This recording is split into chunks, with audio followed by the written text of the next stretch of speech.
Seoses öiste sündmustega Tallinnas on politseiameti peadirektori Raivo Aegi kinnitusel kontrollitud umbes 500 inimest. Algatatud on 3 kriminaalmenetlust. Suurim kriminaalasi käsitleb avaliku korra rasket rikkumist, mille kahtluses on kinni peetud üle 200 isiku. Vahi alla on kohus praeguseks võtnud 7.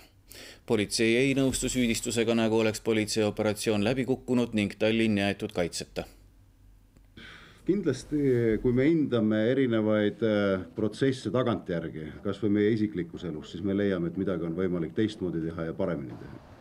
Aeg ütleb, et politseil oli oma taktika, mis nägi ette eelkõige Tõnismäe kolmnurga turvamist ning lisab, et politsei tegi oma tööd ka mujal linnas. Samas oli paiku, kus ei telekaameradega vandalismi ohvrit politseid ei näinudki. Linnavõimud leiavad, et Tallinn jäeti hätta. Kahjuks valitsus jättis Tallinna linna möödunud öösel kaitseta.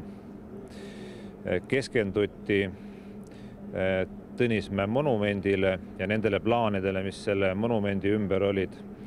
Aga need märatsejad, kes linnas ringi liikusid, said mitme tunni jooksul täiesti vabalt tegutseda ja nendega ei tegelenud keegi. Ma ei saa sellega nõustuda, et politsei ei võtnud midagi ette ja ei taganud või ei kaitsenud Tallinnas avalikku korda. Politsei tegevusel on oma taktika, politsei liigub korrapäraselt teatud süsteemi ja taktika alusel, mitte ei jookse kaootiliselt ringi mööda tänavaid ja ei aja taga üksikuid korrarikkujaid ja kurjategijaid. See taktika toimis, see laine liikus ja lõpptulemusena avalik kord Tallinna südalinnas eile öösel tagati, see võttis aega 4,5 tundi, mis ei ole sugugi väga ülemäära pikk aeg.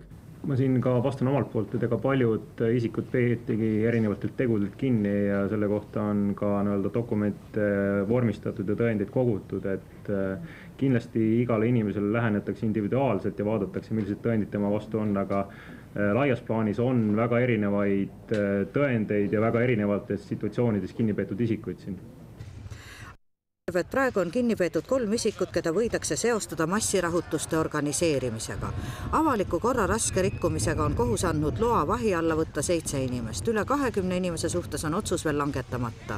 Ning 1 menetlus on algatatud tapmise kohta. Sellel praegu kahtlusalune puudub.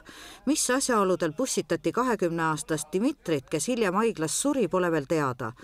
Küsimusele, kas elamisloa alusel Eestis viibijatelt on võimalik vandaalitsemise pärast elamisluba ära võtta, vastas Aas, et põhimõtteliselt on see võimalik.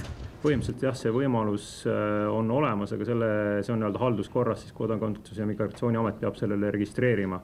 Lisaks on võimalik ka kriminaalkorras, kui neid isikuid karistatakse, teatud juhtudel võimalik neile kehtestada ka sissesõidukeeld kuni 10 aastaks.